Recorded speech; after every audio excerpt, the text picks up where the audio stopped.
I recognized it right away. That emphatic kingbird call from the ponderosa pine on the hill. I was in Rosebud County, Montana, with my colleague and mentor, Grant Hokett, on a morning in early July, making some naturalist observations as we traveled across the state for our work. It was a call I had never heard in Montana before, but something in my brain made the connection to the bird that I had come to know in the dry interior of Oaxaca, Mexico, the winter before. A Cassin's kingbird, a noisy flycatcher whose breeding distribution reaches its northern limit in Montana. Connections between Montana and Oaxaca had become especially important to me in the past 6 months.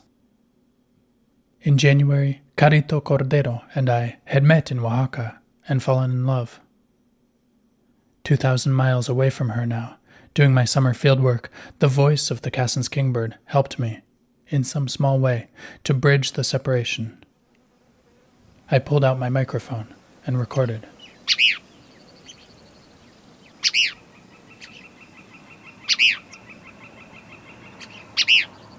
Welcome to Wild with Nature. I'm Shane Sater. This story from December 2024 is called Bridging the Distance, 2 Countries and a Cassin's Kingbird. If you'd like to read the written version of this story, illustrated with my photos from the field as you listen, you can find it on my website, wildwithnature.com.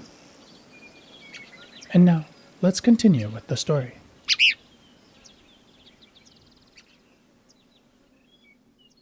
Now it's late November, and I'm back in Oaxaca with Carito. As I listen to the kingbird recording and think about how its story weaves together with ours, its call transports me back to July in Montana.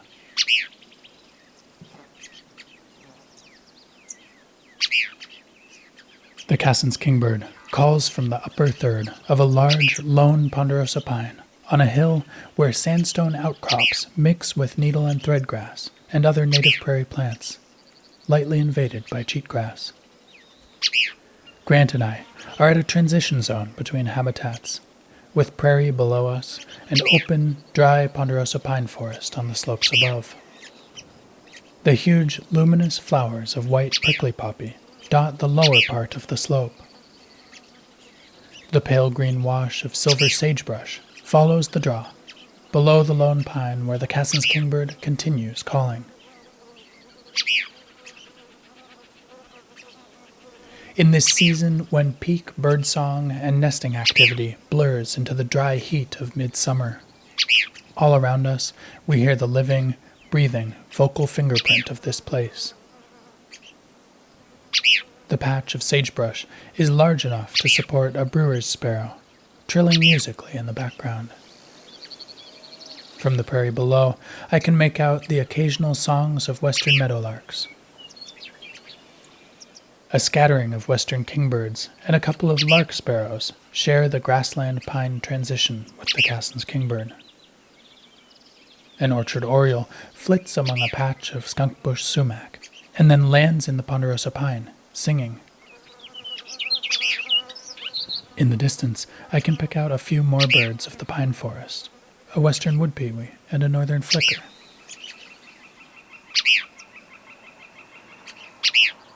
Eventually, Grant and I get to see the Cassin's kingbirds as well as hear them. There are at least 2 of them in the pine, and one is carrying an insect in its beak. It's a strong indication that we're on a breeding territory. Insect carrying suggests that this bird has nestlings or fledglings nearby.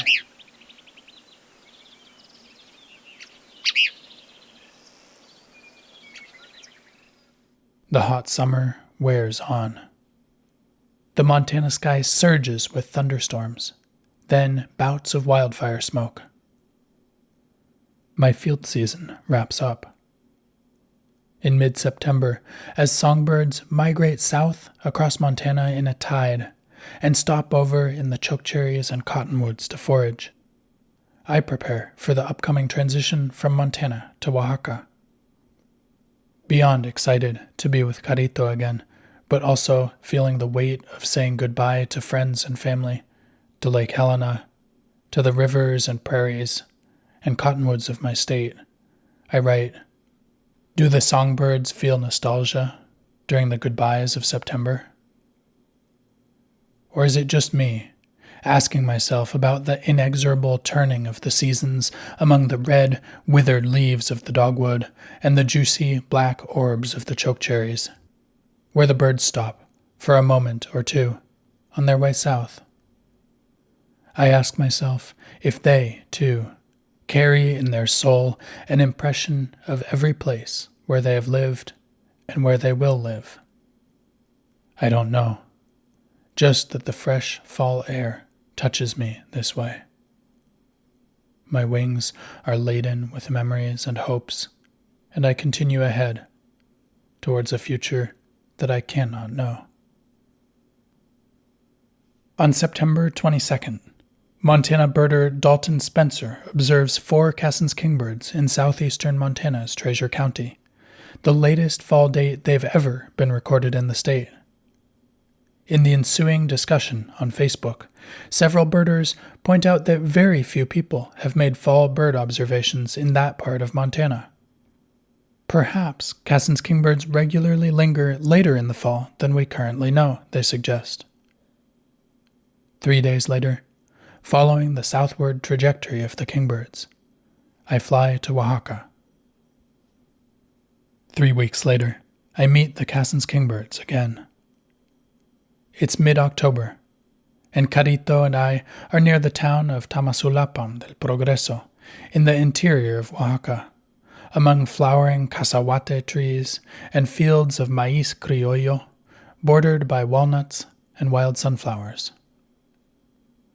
Walking among the fields as the evening wanes towards sunset, I find myself surrounded by Cassin's kingbirds. Dozens of them are perching in the treetops, giving their kibir calls, fluttering downward to catch insects over the wild sunflowers. Small groups of them pass overhead, heading eastward into a light evening breeze. In all, I count 55 of them, more Cassin's kingbirds than I've ever seen in my life.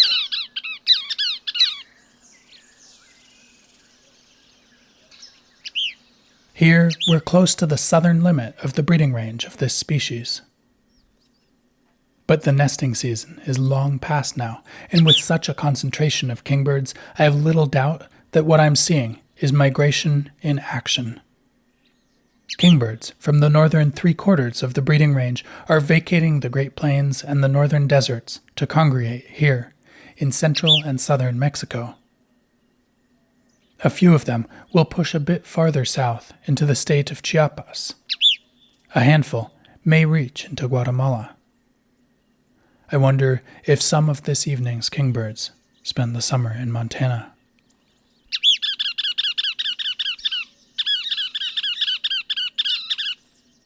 Fast forward now to mid-November. Once again, Carito and I are in Cassin's kingbird habitat, the dry Central Valley in the outskirts of the capital city of Oaxaca de Juarez, visiting Carito's aunts and uncle. On a mild, cloudy morning, I walk dirt roads among a profusion of wild sunflowers and scattered guamuchil trees. A lesser goldfinch is whistling mournfully from the sunflowers, which now hold a winter's abundance of birds.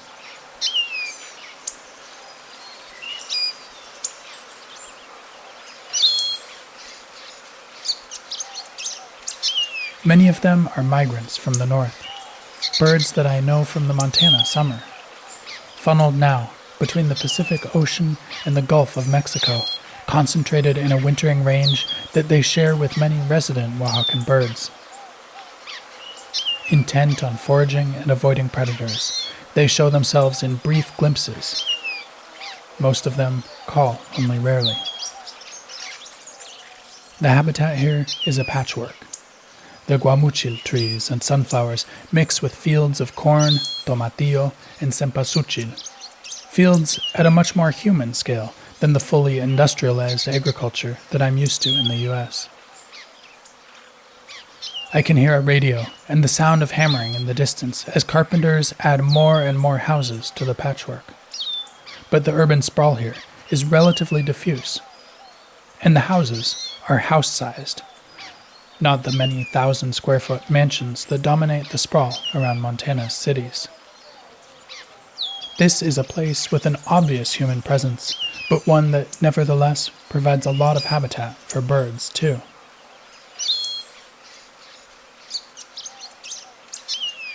Cassin's kingbirds and western kingbirds call periodically from perches in the Guamuchiles and on the power lines.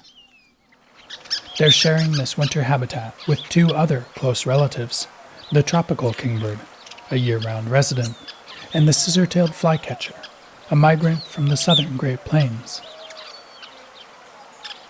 In the distance, 3 crested caracaras perch in a tree. A loggerhead shrike sings from another guamuchil.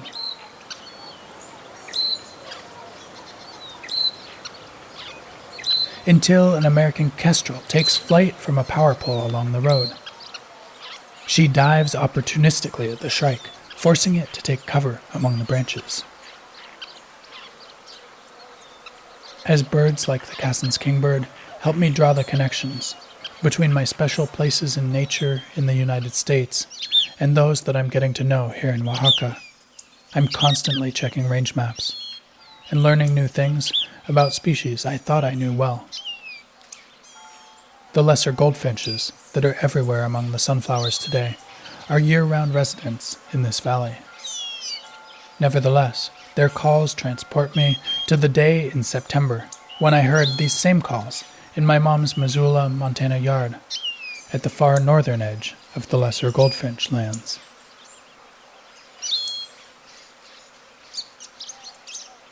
A Buick's wren begins his energetic song from another guamuchil nearby. Also a year-round resident in this valley, the Buick's wren is a rare visitor to Montana, where I've only seen one once. But the song carries me thousands of miles away to the western red cedars and urban gardens of the Seattle, Washington neighborhood, where my friends Greta and Augie live. It's a song I hear every time I visit them.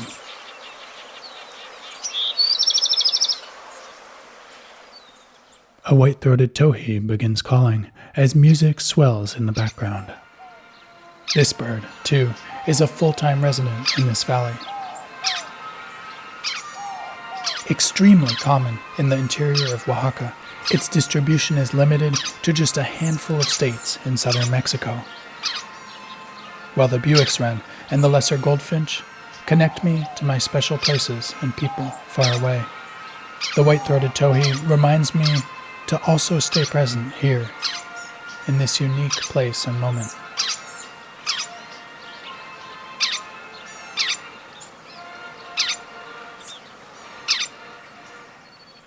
More birds show themselves in glimpses of movement and snippets of song and call, and the web of connections continues to grow. A flock of lark sparrows darts among the sunflowers, flashing white tail feathers.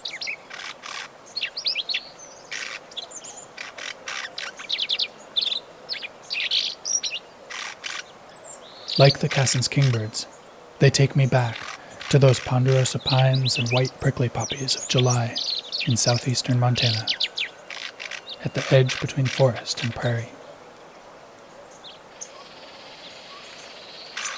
3 grasshopper sparrows emerge from hiding among the weeds and perch alongside a curve-billed thrasher. The grasshopper sparrows bring me memories of June in Montana, when their insect-like song filled the prairie.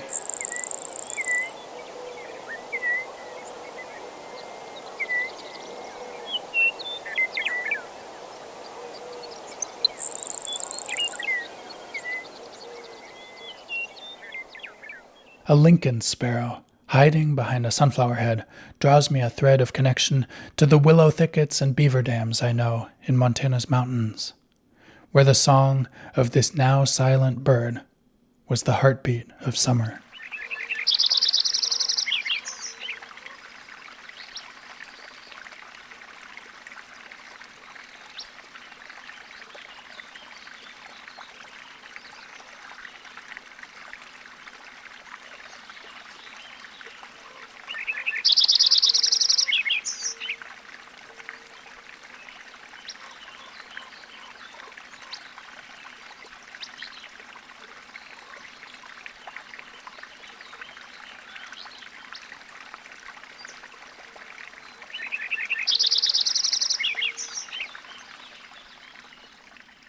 How do they do it? These intrepid songbirds, these 20-gram specks. In September, so many of them are flying south through the night that they show up on radar. How do they connect my two worlds, so close and yet so far apart, flying over walls, over cities, past so many obstacles, returning year after year, no matter who is elected president, no matter what horrible wars we start or manage to end? I think of a poem I wrote in 2021 about bird migration as I attended college online in the midst of the COVID pandemic and spent as many early mornings as I could outside with the birds, trying to stay grounded. I didn't know Cassin's kingbirds then, but as I read it now, I think of them. Almost weightless. Darkness presses in against the windows, repelled by the too bright yellow glow of the bedroom light. Thunder cracks the pre-dawn blackness, while the migration radar glares starkly from my phone, a deep orange pulse shifting in 10-minute snapshots across the outline of Montana. Migration peaked between 10 p.m. and 1:20 a.m., the radar intensifying from orange to hot white. While I slept through the soft darkness of the May night, they were moving by the thousands, almost weightless. Sodden, tired warblers and sparrows, wings cleaving invisible mists, dark stratus and cumulus, somehow navigating saturated skies above black folds of hill and mountain, alluvial fan and pungent sagebrush, and the softer blackness of hidden thickets along the rushing stream, tender new chokecherry leaves, feathery golden currants in full bloom, dripping gently in the night. The thunder cracks again, as my eyes adjust in the too bright yellow glow, holding the night at bay, and I gear up, rough, scratchy warmth of long underwear, supple field pants to repel the rain, rich familiar smell of the well-used plaid wool shirt, crisply gritted datasheet clipped into the notebook in the pocket of the battered tan fishing vest. Burgundy raincoat rustling stiffly, stuffed into the backpack with steaming thermos of tea.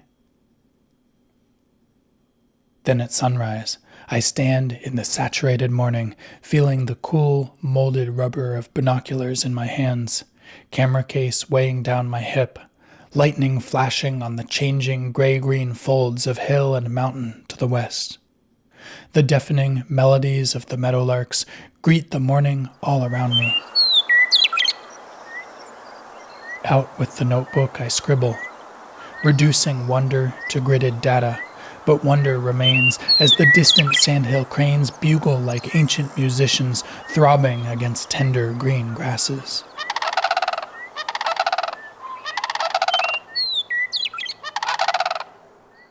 The plaintive whistles of vesper sparrows call me onwards, past the orderly buzzing, humming insect song that is the savanna sparrows, perching on last year's tan alfalfa stems, glistening golden now.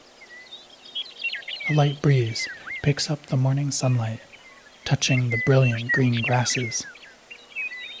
I can hear them growing. The vesper sparrow, singing from a junk pile on the rocky hill, calls me onward, and I find myself by the smooth roar of the creek's swollen, muddy torrent, the sun glinting coppery on the new leaves of the chokecherry thicket. A spotted towhee scratches in the moist fragrance of rotting leaves beneath. Put your face close to the soil, and you can hear the faint rustle and click of leafhoppers and spiders against the skin of the earth. But you cannot hear the methodical chewing as millions of caterpillars feast on coppery chokecherry leaves. Just the staccato rapidity of the western tanager's call as he moves methodically through the branches, feasting on them. Just the jarring chack of the yellowthroat as she does the same. The splashes of tan, yellow, black, from sodden, tired warblers, gathering caterpillars. As the planet hurtles around the sun, and the northern hemisphere tilts slowly, inexorably towards spring, the Cassin's kingbirds will be there, too, flying north, arriving where the ponderosa pines grow among sandstone and needle and thread grass. I wonder if they, too, will think of November's sunflowers, where the lesser goldfinches call among the guamuchiles, and ache for Oaxaca.